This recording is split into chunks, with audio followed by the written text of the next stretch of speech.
Amém. Quisera eu que tivesse acontecido bem antes, né? Mas eu conheci Jesus, eu estava com 19 anos, mas eu gostaria que isso tivesse sido bem antes, porque é um grande privilégio para nós podermos ter essa caminhada, e a caminhada iniciada o mais cedo possível, porque isso é privilégio para todos nós. Mas a essa altura do campeonato, com esse tempo que eu me converti aos 19 anos, até hoje eu fico tremendo nas bases quando chega uma hora, um momento como esse. Mas já foi pior, né? Agora, graças a Deus, melhorou bastante. Então, meus irmãos, abra suas Bíblias lá no livro de Êxodo, no capítulo 17. Êxodo 17.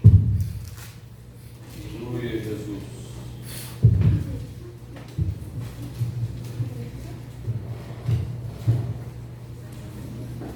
Nós vamos ler 17, de 1 até o 7. Êxodo 17, de 1 a 7.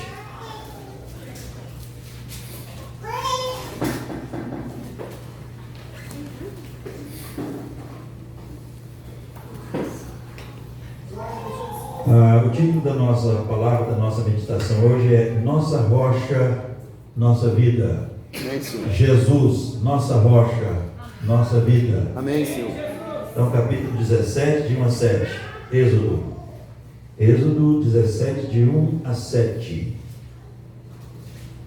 Tendo partido toda a congregação dos filhos de Israel do deserto de Sim, fazendo suas paradas segundo o mandamento do Senhor, acamparam-se em Refidim. E não havia ali água para o povo beber. Contendeu, pois, o povo com Moisés e disse: dá-nos água para beber. Respondeu-lhes Moisés: por que contendeis comigo?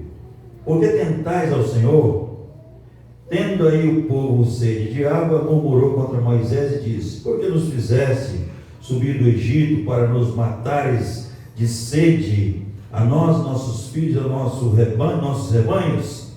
Então clamou Moisés ao Senhor: que farei a este povo? Só lhe resta apedrejar-me. Respondeu o Senhor a Moisés: passa diante do povo e toma contigo alguns dos anciãos de Israel, leva contigo em mão o bordão do que feriste o rio, e vai.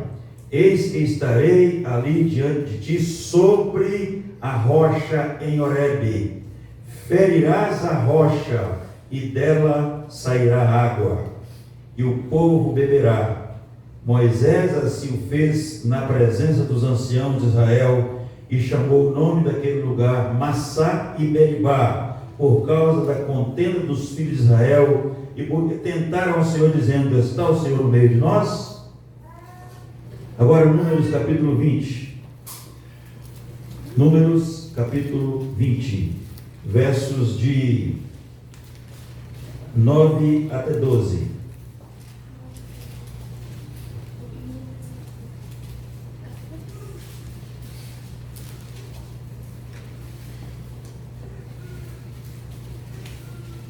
Então Moisés tomou o bordão de diante do Senhor, como lhe tinha ordenado.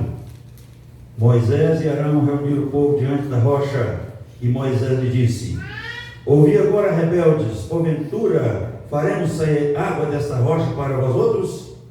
Moisés levantou a mão e feriu a rocha 2 vezes com o seu bordão, e saíram muitas águas, e bebeu a congregação e os seus animais.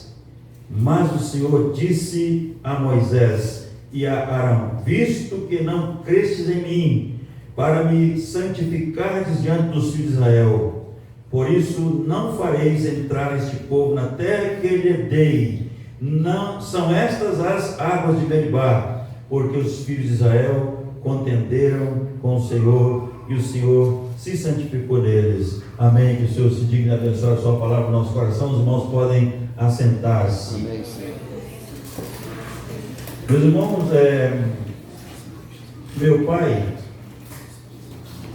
tinha muita vontade de morar na roça. Ele queria se livrar de IPTU, queria se livrar de taxa de incêndio. Ele vivia procurando um lugar para ficar, para ir lá para a roça, porque lá não tem essas coisas, né? Lá no ar você não paga IPTU, você não paga a taxa de incêndio. Então, certo tempo depois, arrumou um jeito, foi parar lá, na divisa do Espírito Santo com Minas Gerais. Mas nós sabemos, meus irmãos, que uma terra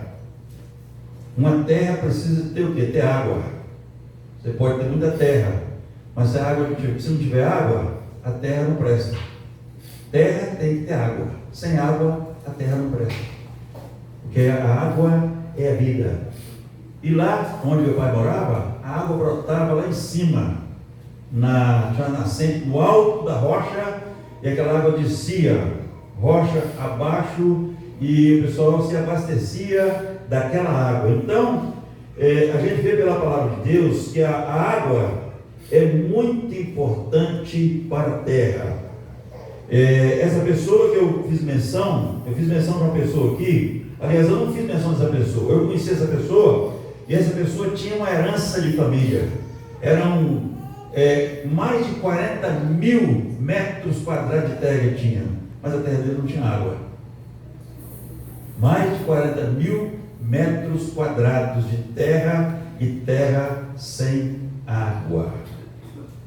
Agora, voltando ao texto, voltando para o texto que nós lemos, nós vamos ver uma primeira parte.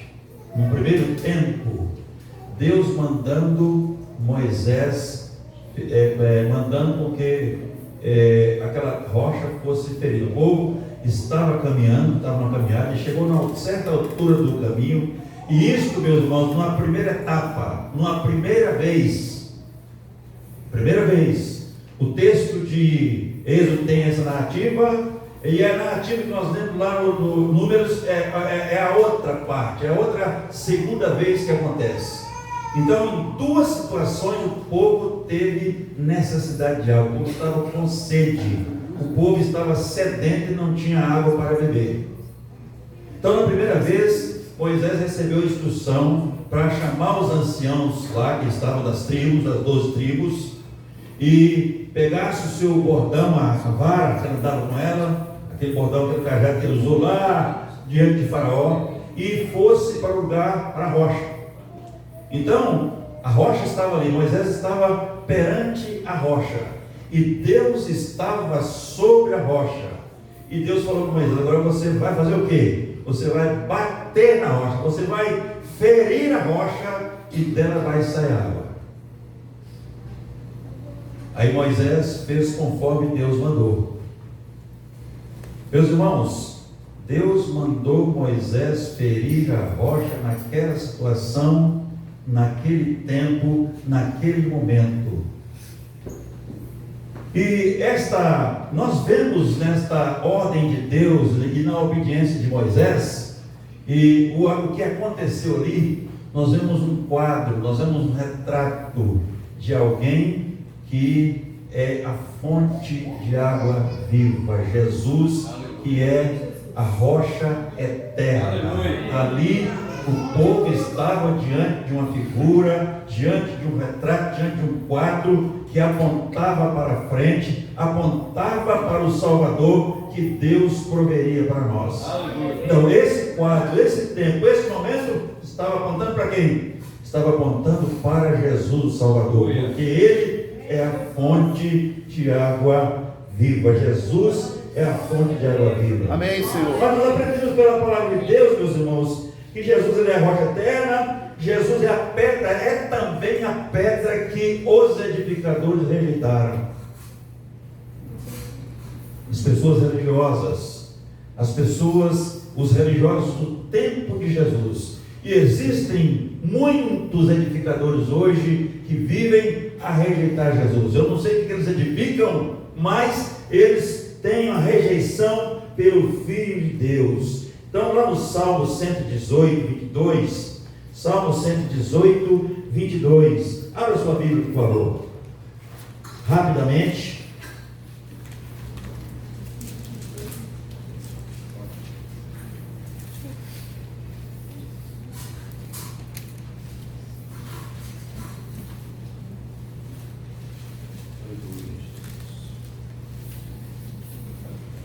Aleluia. Glória a Deus. Aleluia. Glória a Deus. Salmo 122. Quem achou, por favor? A pedra que os construtores rejeitaram tornou-se a pedra angular. A pedra que os edificadores rejeitaram, os construtores rejeitaram, tornou-se a pedra angular. Pedro faz uma descrição dessa situação na sua carta. Pedro repete isso aqui, mas ele faz uma descrição muito interessante e ele nos considera, a igreja, nós, vocês, somos o que? Nós somos as pedrinhas nesta construção. Amém, Senhor. E Jesus é o que? Jesus é a pedra angular de esquina. E uma coisa que a gente aprende muito interessante nessa palavra de Pedro, que é a função da pedra na construção. Qual é a utilidade da pedra na construção? E a gente trazendo isso para nós, para a nossa prática, para a nossa vida diária, nós podemos fazer uma pergunta: que tipo de pedras nós temos sido nessa construção? O que é que nós temos feito? Porque a pedra, ela não é um material inerte na construção. A pedra, ela tem uma função na construção. A pedra, ela tem uma ação, agir. A gente olha para a construção da parada, desse jeito está aqui, você vê aqui, mas os elementos estão trabalhando constantemente. Quando a gente vai lá no sucateiro, os irmãos sabem o que é sucateiro, né? Quem trabalha vendendo as coisas lá, e às vezes você vai para lá comprar lá algum tipo de material que você precisa na sua casa, que você encontra no sucateiro, não tem nada a ver. Então você chega e encontra aquelas barras de ferro que o pessoal encontra jogado na rua, os catadores levam lá no sucateiro, aquelas barras de ferro. Então aquelas barras de ferro não podem ser aproveitadas para fazer construção, para fazer uma viga. Você não pode aproveitar mais aquilo. Por quê? Porque aquela barra de ferro, ela já deu o que tinha que dar ali. Ela está sendo solicitada 24 horas por dia, o mês inteiro, o ano inteiro. Enquanto a construção existir, as vigas estão sendo solicitadas. Está havendo uma solicitação. O aço dá a sua contribuição e o concreto dá a sua contribuição. As pedras que estão no concreto dão a sua contribuição para essa solicitação. Então a gente olha a construção, está tudo estático, não tem nada a mexer, mas as vigas estão trabalhando, o aço está trabalhando, os tijolos estão trabalhando 24 horas por dia, porque são solicitados. Então imagine, quem trabalha mais, quem trabalha menos. A camada de baixo trabalha mais do que a camada de em cima. Quanto mais a edificação sobe, menos solicitado é a alvenaria que está nessa parede. Então, por isso que Pedro fala lá que nós somos pedras. Jesus é a pedra angular de esquina. Você como pedra na construção, nessa parede, nessa construção de Deus. Porque a palavra de Deus diz que a igreja é o quê? A igreja é o edifício de Deus. Amém. Um autor lá no Novo Testamento que chama a igreja de edifício de Deus. Amém, É o Senhor. edifício de Deus. Então você que é a igreja do Senhor, você faz parte da igreja, você está na igreja, você veio para a igreja, mas veio para a igreja como? Então aí é preciso esclarecer. Você veio para a igreja e entrou na igreja. Como é que você entrou na igreja? Você entrou na igreja porque Jesus, Deus te convidou. Você foi convidado, o pastor pode ter convidado você para participar do culto, mas para entrar na igreja do Senhor, quem convida é Deus. Amém, Ele Senhor. chama você e você a partir do momento que você se converteu, que Jesus entrou na sua vida, que você passou pelas águas batismais, aí você se torna um membro da igreja, um membro do corpo de Cristo. Você é membro do corpo de Jesus. Amém, Senhor. Então, esse corpo tem uma cabeça. Se você é membro do corpo de Jesus, a cabeça do corpo se chama quem? Jesus. Jesus, ao mesmo tempo que ele é a cabeça, ele é a pedra angular de esquina. Amém, Senhor. Mas, meus irmãos, a palavra de Deus testifica de Jesus. A palavra de Deus lá no Antigo Testamento testifica do Senhor. Moisés, por exemplo, ele fez referência que Deus levantaria o quê? Um profeta maior do que ele. Quem é esse profeta maior do que Moisés? Jesus. O Antigo Testamento está fazendo menção de Jesus, que Deus levantaria, isso Deus falou isso pela boca de Moisés, que Deus levantaria um profeta maior do que Jesus. Lá Josué teve uma experiência interessante. Ele viu face a face o Cristo, Jesus pré-encarnado. Josué, lá no Antigo Testamento, ele teve uma experiência e viu Jesus, o Cristo pré-encarnado. Conversou com ele: eu sou o príncipe do exército do Senhor. Amém, Senhor. Isaías é chamado de profeta, profeta messiânico. Está lá no Antigo Testamento, e mais de 700 anos, mais ou menos 700 anos, Isaías já profetizava que Jesus viria para nos salvar. Amém, Senhor.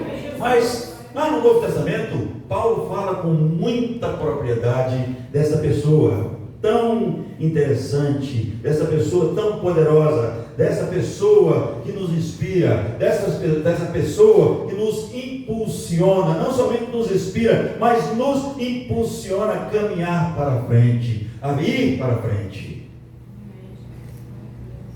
Cada um de nós tem a sua experiência particular. Deus te chamou de um jeito, Deus chamou outra pessoa de outra maneira, mas Deus chamou a todos nós que estamos aqui, e nós, cada um de nós, tivemos uma experiência diferente. Então, o apóstolo Paulo, quando ele fala dessa pedra, dessa rocha, ele diz o seguinte, que lá no Antigo Testamento, o povo, essa pedra caminhava para esse povo. Imagine, meus irmãos, uma coisa interessante. O povo estava caminhando no deserto, fez a sua jornada no deserto de 40 anos. Eles ficaram 40 anos rodando no deserto por causa de desobediência, mas a pedra estava caminhando com eles, a rocha caminhava com eles, a rocha caminhava com esse povo. E aí Paulo falou assim: olha, e beberam da mesma fonte espiritual, porque beberam de uma pedra espiritual que os seguia, e a pedra era Cristo. Amém, Senhor. Glória a Deus. Diga novamente: beberam da mesma fonte espiritual, porque beberam de uma pedra espiritual que os seguia, e a pedra era Cristo. Está registrado em 1 Coríntios 10, 4. Ele está registrado lá. Então, meus irmãos, nós já falamos no primeiro momento, quando essa pedra foi ferida. A pedra foi ferida para quê? Para tirar água. E na segunda vez, no segundo momento que o povo sente necessidade de água, está registrado lá em Números, capítulo 19, essa aqui é a segunda vez.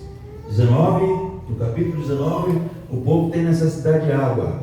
Aí Deus instrui Moisés: Moisés, você vai lá agora, e você vai chegar lá, e você vai falar com a rocha.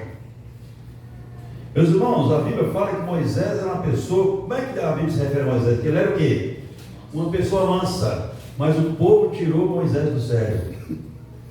O povo conseguiu tirar Moisés do sério. O Moisés já estava quase explodindo, porque o povo começou a fazer uma prova. Vamos ver se vai ter água mesmo, vamos ver se vai mandar água, vai ter água mesmo. Aí Deus fala com ele: vai lá na rocha, e fala: Moisés, você vai lá na rocha, o que você vai fazer agora? Você vai fazer o que agora, Moisés? Meus irmãos, voltando um pouquinho, a rocha foi ferida por nós. Nós ferimos a rocha, nós maltratamos a rocha, nós machucamos a rocha. Isaías, ele usa de uma palavra lá no seu livro, muito interessante. que fala sobre o que nós fizemos com essa rocha, o que nós fizemos com Jesus. Veja bem, olha o que Isaías está dizendo: certamente Ele tomou sobre si as nossas enfermidades e as nossas dores tomou sobre si, e nós o reputávamos por aflito, ferido de Deus e oprimido, mas Ele foi traspassado pelas nossas transgressões e moído pelas nossas iniquidades. O castigo que nos traz a paz estava sobre Ele, e por suas pisaduras fomos sarados. Todo mundo sabe o que é pisadura, só o antigo que sabe, né? O que é uma pisadura? Eu acho que os mais jovens não sabem o que é uma pisadura. Você joga, quando você vê. Mas não é o conjunto, não, viu? Vocês conheceram um conjunto chamado pisadura? Inventaram um conjunto musical para tocar na igreja chamado pisadura. Sangue de Jesus. Mas eu estou falando da pisadura que o animal, né? Tanto por colocar os arreios sobre ele, aquilo vai machucando a carne, vai machucando, ele fica todo machucado. Aquilo que chama pisadura. Eu digo que é uma pisadura. Mas então, fomos sarados porque pelas suas pisaduras. Agora, tem uma coisa interessante que Pedro está dizendo: a rocha sofreu, nós magoamos, nós machucamos, nós matamos. Como é que nós matamos? Nós matamos com o nosso pecado. E nós não teríamos condição nenhuma de pagar o preço desse pecado. Nós não tínhamos. Aí Deus mandou seu Filho, que veio com disposição, com vontade, e eu diria até que Jesus teve prazer em morrer para dar a sua vida no nosso lugar, sofrer o que Ele sofreu por nós. Amém. Então, Pedro está dizendo o seguinte: pois também Cristo morreu uma única vez. Cristo morreu uma única vez pelos pecados, o justo pelos injustos, para conduzir-nos a Deus mortos na carne, mas vivificados no Espírito. Amém, Senhor. Então a primeira parte, nós matamos Jesus, nós sacrificamos Jesus, Ele deu a vida por nós, Ele sofreu. Mas agora é tempo não mais de fazer isso. O pastor, o Dr. Kennedy, que é o criador do evangelho inclusive, ele fala que nós, com a nossa prática, muitos de nós fazemos o quê? Nós arrastamos o nome de Jesus na lama. Tem muito crente com a sua prática, com a sua vida, com o seu procedimento, com a sua atitude, arrastando o nome de Jesus na lama. Mas Jesus morreu e ressuscitou, e nós não podemos matar Jesus outra vez. Por que, meus irmãos, que a missa é chamada de sacrifício? O sacrifício da missa não é chamado assim? As pessoas que foram católicas sabem disso, que a missa é chamada de sacrifício. Por quê? Porque toda missa é repetido o sacrifício de Jesus. Toda missa que é celebrada, o padre que vai, o celebrante, ele está repetindo o sacrifício de Jesus. E Jesus morreu uma vez. Jesus morreu uma só vez. O sacrifício dele foi definitivo, foi válido, foi para sempre e é para sempre. Amém. Mas a Bíblia fala que ele morreu.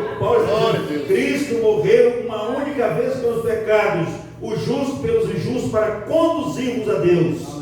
Então Jesus morreu para quê? Para me conduzir para Deus, para abrir o caminho. Jesus é o caminho que nos leva para o céu. Amém, Senhor.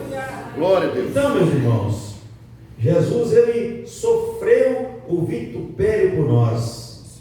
Nós matamos Jesus, ele sofreu por nós. Ele deu a sua vida na cruz do Calvário. Jesus morreu pelos nossos pecados e ressuscitou. Meus irmãos, Jesus morreu pelos nossos pecados e ressuscitou para a nossa justificação. Glória a Deus.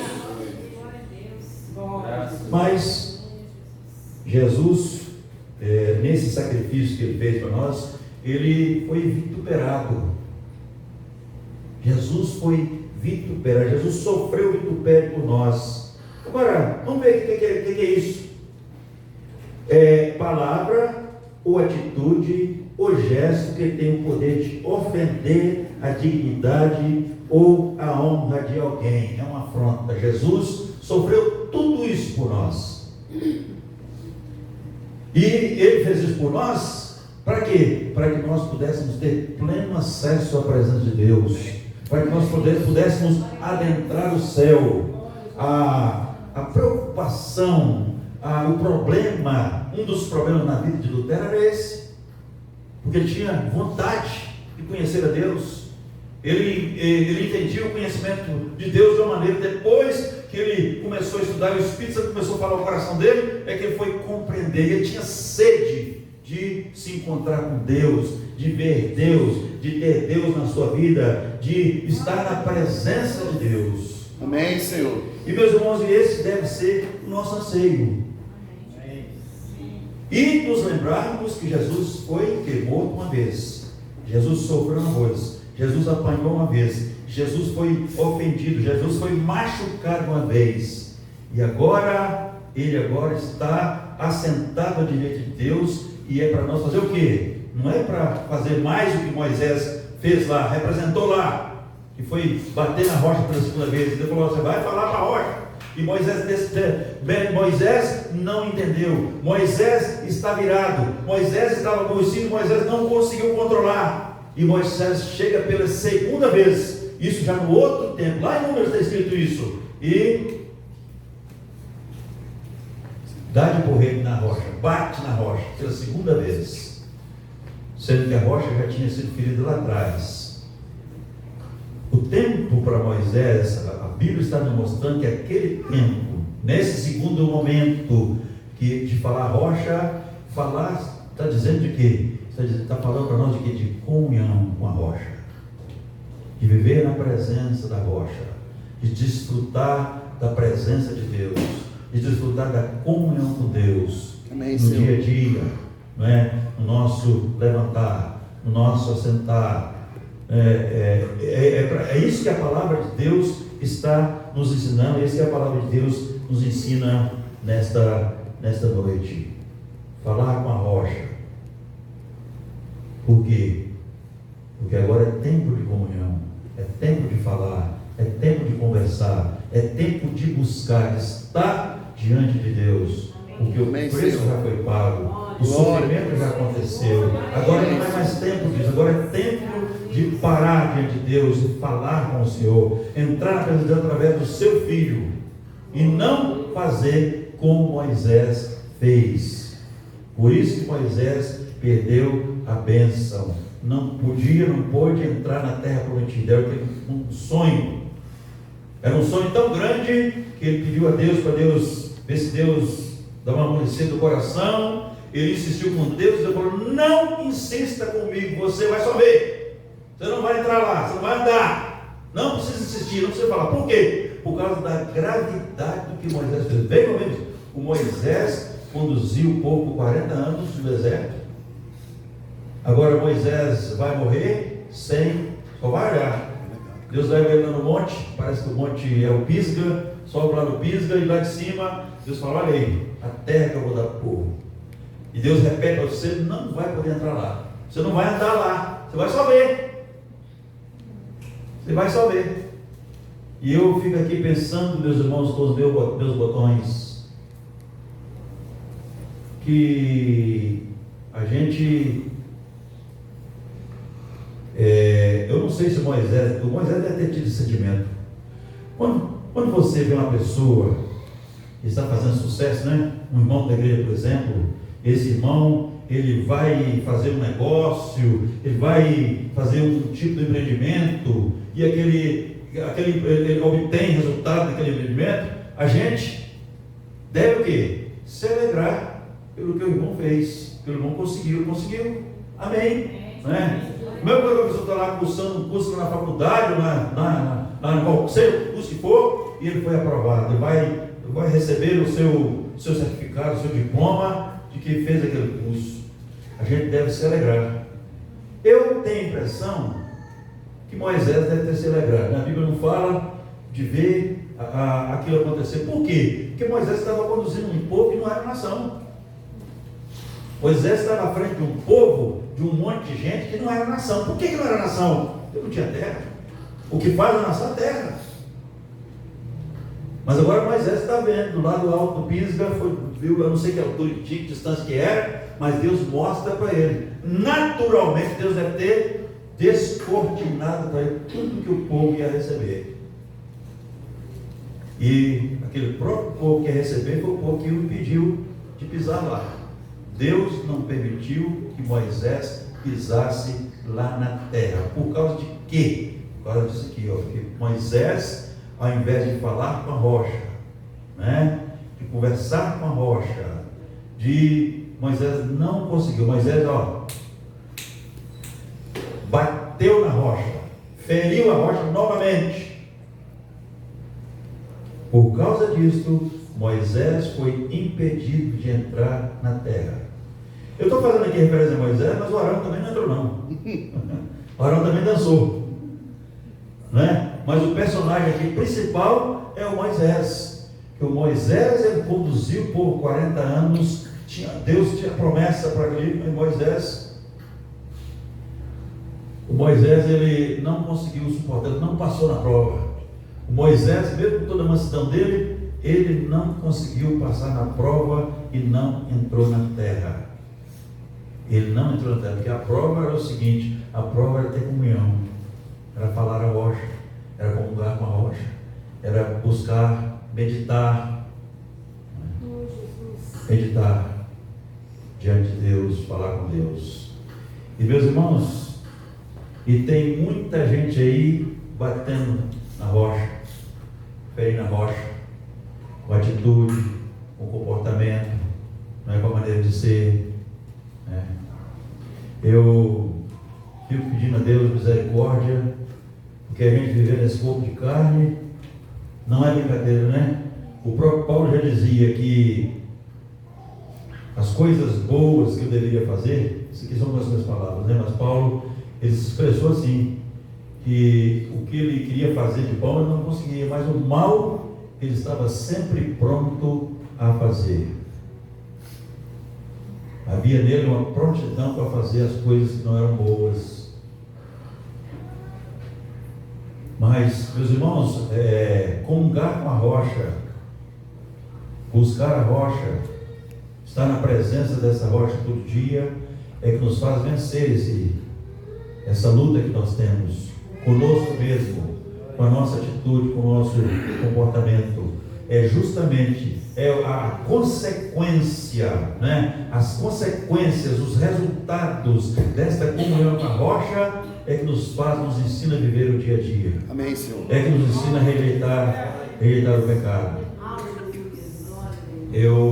Certa vez nós tínhamos uma fabriqueta de pré-moldados. E eu comprei um aço. A gente comprava pouco aço, porque a fábrica era muito pequena, né? E eu comprei um pouco de aço e o rapaz foi entregar o aço duas coisas que aconteceram. Foi entregar o aço lá onde é que a fabriqueta funcionava. E depois que ele entregou o aço, ele virou: não, se o senhor quiser, eu tenho acesso lá ao aço, eu posso trazer para o senhor umas barras a mais. Isso me dá uma gratificação, sabe? Me dá uma gratificação, é que tanto aí que, né? Outra vez, o senhor comprou 10 barras, eu trago umas 15, 12, sei 13, senhor. Falei: não, muito obrigado, irmão, muito obrigado. O outro foi entregar o cimento e falou: o negócio é o seguinte, sempre fica debaixo da lona, uns sacos de cimento aí, que venha mais, sabe? Se você quiser, deixa o cimento você aí, me dá uma gaveta aí. Eu falei: não, meu filho, muito obrigado, não quero seu cimento, não. Não quero o seu cimento. Meus irmãos, Deus está nos chamando para sermos sinceros, para agirmos com sinceridade, para nós podermos, e a comunhão com a rocha é a consequência, é a ajuda, é o impulso para a gente vencer todas estas situações. Amém. Todo esse momento que aparecer, não é? É um troco errado que a pessoa recebe, vê um troco a mais, a pessoa, sem tentar, não volta lá para devolver o que veio. Ela não se quer devolver, porque isso não é meu, não é? E o pessoal está tão acostumado a passar a perna, a transgredir, e quando você chega para devolver, o cara ainda fica desligado. Fica pensando que alguma coisa está contra ele. Fica até com medo de você mandar ele embora, porque ele errou no troco. Por quê, meus irmãos? Porque é a cultura da desonestidade. Mas a comunhão com a rocha vai ter como consequência esse fortalecimento, vencer essas coisas. Amém, Senhor. Vencer essas lutas. Por exemplo, vou dar um exemplo aqui bem atual para nós, o último exemplo aqui para nós. A situação que nós estamos vivendo hoje, nós falamos sobre isso, agora a gente está fazendo menção sobre isso. Meus irmãos, para a gente vencer, para a gente ver a vitória, é só oração.